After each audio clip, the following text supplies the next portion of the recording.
How to share and send location on WhatsApp. Hey everyone, welcome back to the channel. In today's video, I'm going to show you how you can share and send your location on WhatsApp. Whether you are meeting up with your friends or letting loved one know you are safe, this guide has got you covered. Now without further ado, let's dive right in. So first thing first, make sure that your WhatsApp is updated to the latest version. If you are not sure how to do that, simply head to your App Store and check for updates. And once you are ready, then we can get started. So first of all, open the WhatsApp and select the chat where you want to share your location. It can be individual or a group chat. Once you are in the chat, you can simply tap on the attachment icon shown on the bottom right of the screen.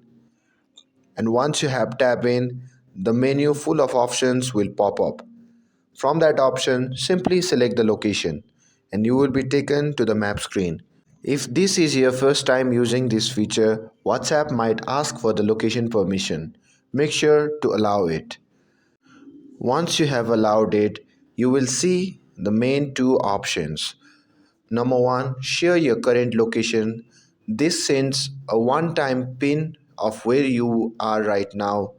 Number two, share live location.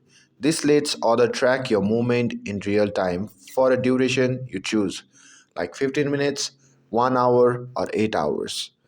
For the live location, remember you can stop sharing anytime by tapping stop sharing in the chat. And once you have selected your preferred option, simply tap on it and your location will appear in the chat, and it's that easy. And that's it. Now you know how to share and send your location on WhatsApp. If you found this video helpful, don't forget to like and subscribe to get updated for more videos. Thanks for watching and I'll see you in the next video.